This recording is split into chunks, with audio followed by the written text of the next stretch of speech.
A thin uniform rod of length L and certain mass is kept on a frictionless horizontal table with a massless string of length L fixed to one end. Top view is shown in the figure.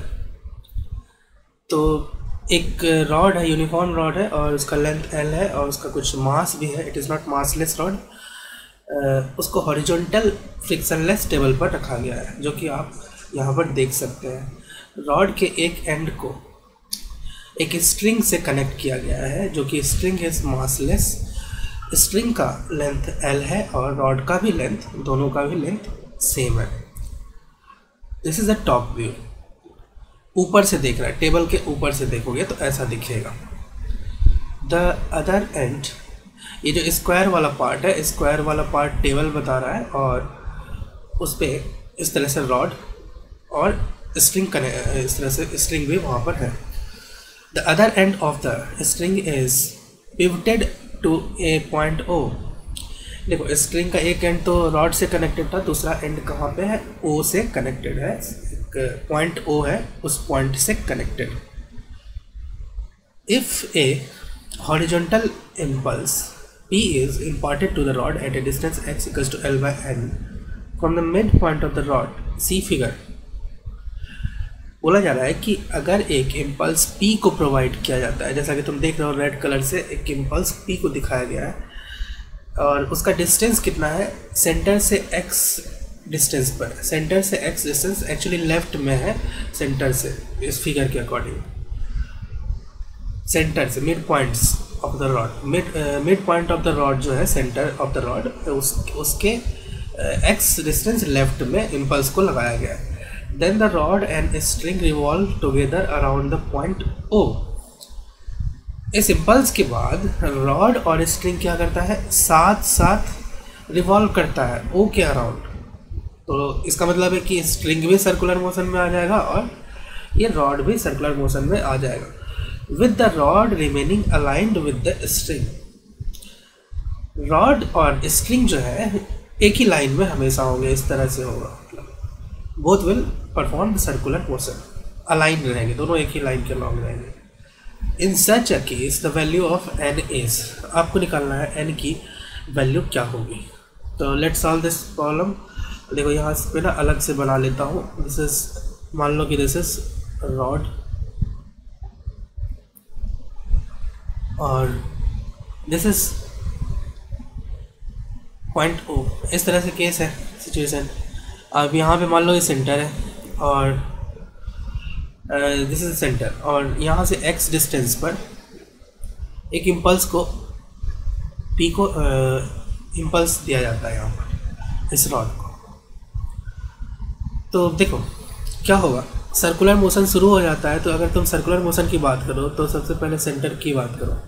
Centre will also be in circular motion. ठीक है, मैं आधा circle ही बनाता हूँ, लेकिन it is performing complete circle.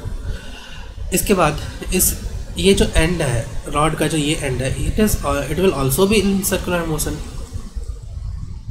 तो मान लो कि इस इम्पल्स के कारण v वेलोसिटी मिला रॉड को. इम्पल्स के कारण v वेलोसिटी इस रॉड को मिला और ट्रांसलेशनल वेलोसिटी. तो ट्रांसलेशनल वेलोसिटी को सेंटर ऑफ मास की वेलोसिटी भी बोल सकते हो. तो मान लो कि सेंटर को v वेलोसिटी मिला, ट्रांसलेशनल वेलोसिटी. तो अगर सर्कुलर मोशन हो रहा है तो सर्कुलर मोशन की कंडीशन को ओबे करना चाहिए. तो इस एंड की वेलोसिटी कितनी होनी चाहिए? अगर सर्कुलर मोशन के कंसेप्ट को ओबे करना है तो इसकी वेलोसिटी मान लो v डैश, इस एंड की वेलोसिटी v डैश. तो अगर मान लो कि इसके अबाउट ओमेगा डैश से ये रॉड सर्कुलर मोशन कर रहा है, रॉड और स्ट्रिंग इस तरह से ओमेगा डैश मान लो, तो फिर सर्कुलर मोशन का कंडीशन अप्लाई करो. सर्कुलर मोशन का कंडीशन क्या होगा कि v equals to omega dash into R. R कितना लोगे? इस रॉड का सेंटर जो है, रॉड का mid point centre of circle से O से कितना दूरी पर है, कितने डिस्टेंस पर है? तो दिस इज एट 3/2 L.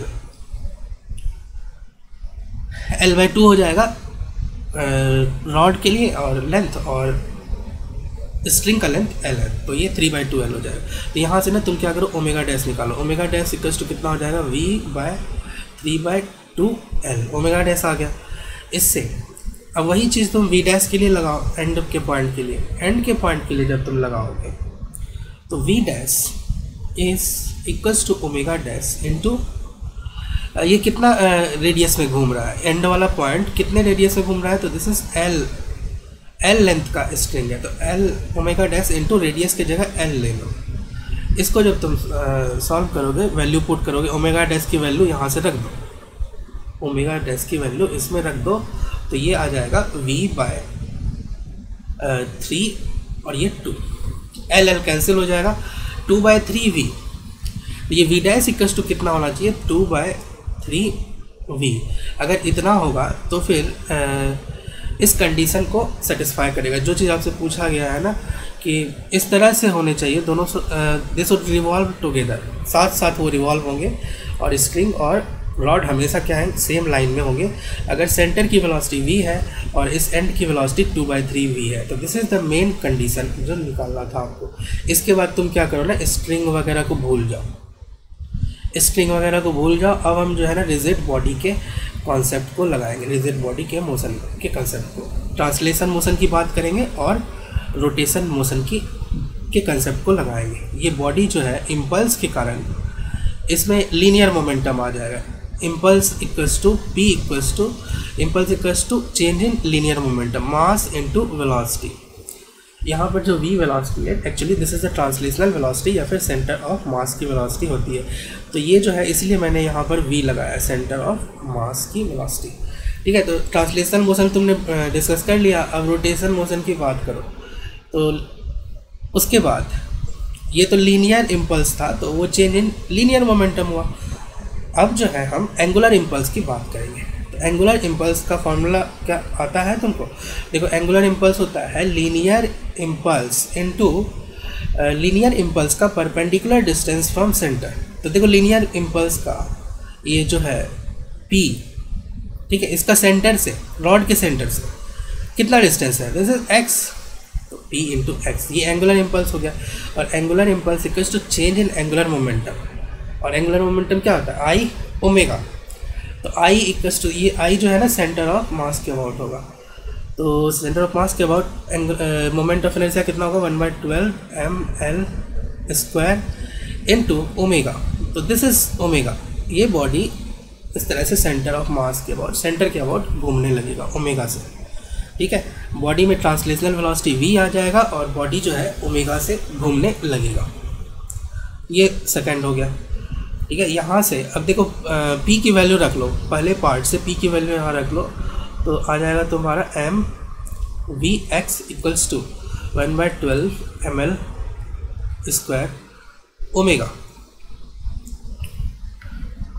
यहाँ थोड़ा सॉल्व कर लो, m कैंसिल होता हुआ दिख रहा है, तो यहाँ से ओमेगा की वैल्यू निकालो। तुम बोल सकते हो कि ओमेगा जो होगा वो होगा 12vx/l²। ठीक है, तो ये तुमने ओमेगा निकाल लिया, इसको बोल दो थर्ड इक्वेशन, इसका हम यूज़ करेंगे। अब जो है तुम ट्रांसलेशन और रोटेशन दोनों का कंसेप्ट लगाओ। ये जो एंड है जिसकी वेलोसिटी तुमने 2/3v निकाली है, तो ट्रांसलेशन के कारण इसके पास वेलोसिटी क्या होगा, v होगा। ठीक है, इसके पास जो ट्रांसलेशन के कारण वेलोसिटी होगा, अब देखो मैं ट्रांसलेशन वाला, ट्रांसलेशन के कारण वेलोसिटी v होगा। ठीक है, और रोटेशन के कारण जो वेलोसिटी होगी, अब ये ओमेगा से घूम रहा होगा, ओमेगा से घूम रहा होगा, तो this is like circular motion. Omega क्या, इसके सेंटर, रॉड के सेंटर के अबाउट मान सकते हो कि सर्कुलर मोशन इस तरह से। तो ओमेगा मतलब ये एंड इस तरह से जाएगा सर्कुलर मोशन के कारण ओमेगा आर, और ये एंड ओमेगा आर इस तरह से घूमेगा सर्कुलर मोशन। ठीक है, अब इस तरह से सर्कुलर मोशन हो मान सकते हो।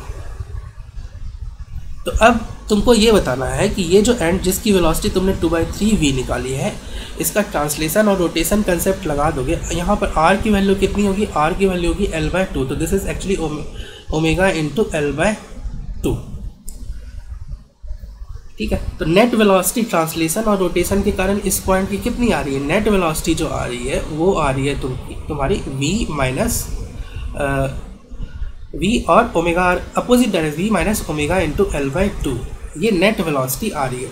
और this should be equal to कितना होना चाहिए, 2/3v। बस इतना लगा लो, क्वेश्चन सॉल्व हो जाएगा। इसको थोड़ा सा रीअरेंज कर लो तो तुमको मिल जाएगा v minus 2/3v equals to omega L/2। अब यहाँ से ये आ जाएगा तुम्हारा v/3 equals to omega L/2। Omega की जगह ना ये रखो, ओमेगा की जगह ये रख दो 12vx/L² इंटू L/2। अब जो चीज़ कैंसिल हो रहा है उसको कैंसिल करो, ये L कैंसिल हो गया, ये 2 और ये 6 टाइम्स, ठीक है। v देखो कैंसिल हो रहा है तुम्हारा v और v। यहाँ से तुम्हारे पास बचता है x equals to L/18, 6 into 3 18।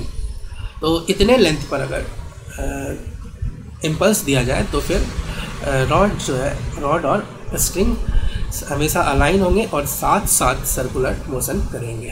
तो आंसर में जो है आपसे पूछा गया है n की वैल्यू, ठीक है। आपसे पूछा गया x इक्वल्स टू L/n है, तो इसको L/n करो,